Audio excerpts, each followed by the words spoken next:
Hello दोस्तों, उम्मीद है आप सब बढ़िया होंगे और बेहतर महसूस कर रहे होंगे। आज हम आप लोग को लेसन प्लान नंबर 8 यानी पाठ्य योजना संख्या 8 के बारे में बताने जा रहे हैं। पूर्व की बात सबसे ऊपर पाठ्य योजना संख्या 8 लिखते हैं, फिर नीचे कॉलम बनाते हैं जिसमें दिनांक, कक्षा, विषय, उपविषय, कालांश, अवधि लिखते हैं। तो हमारा जो 8वां प्रकरण था वह हिंदी विषय पे था, कक्षा 2 के लिए। इस प्रकार हम अपना प्रकरण लिखेंगे। हमारा प्रकरण जो था दुनिया रंग बिरंगी कविता पर था। तो प्रकरण लिखने के बाद हमने नीचे सामान्य उद्देश्य को लिख दिया, जिसमें छात्रों में भाषा के प्रति रुचि उत्पन्न करना, छात्रों को हिंदी भाषा की ध्वनियों से परिचित कराना, छात्रों के मानसिक शक्तियों को विकसित करना, छात्रों को हिंदी वर्णों के उच्चारण में निपुण बनाना। इस प्रकार हमारा सामान्य उद्देश्य हो जाएगा। सामान्य उद्देश्य को लिखने के बाद हम विशेष उद्देश्य को लिखेंगे। विशेष उद्देश्य में पहला ज्ञानात्मक उद्देश्य हो जाएगा, जिसमें छात्रों को दुनिया के बारे में ज्ञान कराना। दूसरा बोधात्मक उद्देश्य, छात्रों को दुनिया में स्थित वस्तुओं का ज्ञान कराना। तीसरा प्रयोगात्मक उद्देश्य, छात्रों को दुनिया में स्थित वस्तुओं का प्रयोग अपने जीवन में करने के योग्य बनाना। चौथा है कौशलात्मक उद्देश्य, छात्रों में रंग बिरंगी दुनिया को समझने का कौशल विकसित करना। इस प्रकार हमारा विशेष उद्देश्य हो जाता है। उसके बाद हम आते हैं सहायक सामग्री पे। सहायक सामग्री में चाक, डस्टर, पॉइंटर तथा शिक्षण उपयोगी वस्तुएं इत्यादि लिखते हैं। फिर हम पूर्व ज्ञान पे आते हैं। पूर्व ज्ञान में बच्चे दुनिया के बारे में सामान्य जानकारी रखते हैं। फिर हम आते हैं प्रस्तावना प्रश्न पे। प्रस्तावना प्रश्न में हम क्रमांक, संख्या, छात्राध्यापक कथन, छात्र या छात्रा कथन लिखते हैं। तो क्रमांक संख्या 1 में बच्चे से पूछते हैं, बच्चों हम लोग किस पर रहते हैं? तो बच्चे बताएंगे धरती पर। फिर हम दूसरा प्रश्न पूछेंगे, धरती पर हमारे अलावा और कौन कौन रहता है? बच्चे बताएंगे जानवर, पक्षी, कीड़े मकोड़े। फिर हम पूछेंगे जानवर, पक्षी, कीड़े मकोड़े और हमारे सम्मिलित समूह को क्या कहते हैं? बच्चे बताएंगे दुनिया। फिर हम पूछेंगे दुनिया कैसी है? फिर बच्चे नहीं बता पाएंगे।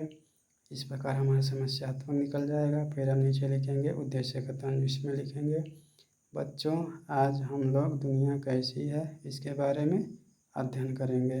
इस प्रकार हमारा प्रस्तावना प्रश्न निकल जाता है। उद्देश्य कथन के बाद हम प्रस्तुतिकरण लिखते हैं, जिसमें शिक्षण बिंदु, छात्राध्यापक कथन, छात्र या छात्रा कथन आता है। शिक्षण बिंदु में हम लिखते हैं दुनिया रंग बिरंगी। छात्राध्यापक कथन में हम लिखते हैं बच्चों धरती पर कौन कौन रहता है? बच्चे बताएंगे हम, पशु पक्षी, कीड़े मकोड़े आदि। फिर हम पूछेंगे धरती को और किस नाम से जानते हैं? छात्र यहाँ मौन हो जाएंगे, नहीं बता पाएंगे।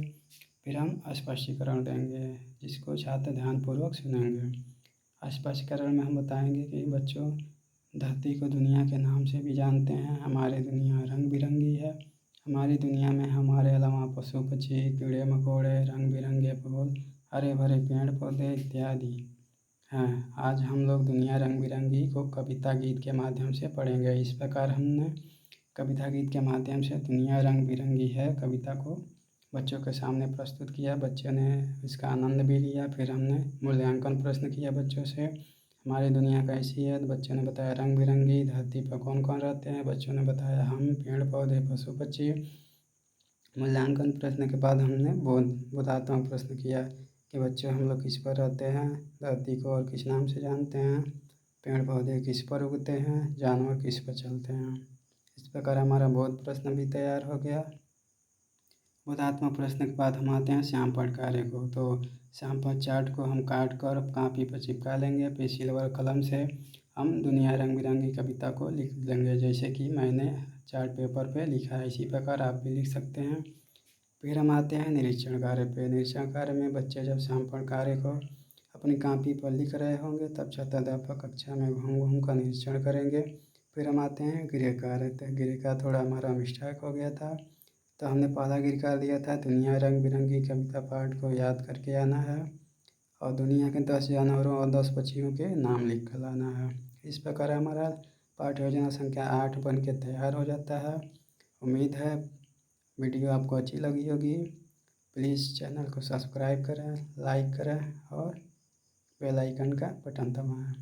आपका जीवन मंगलमय हो। धन्यवाद।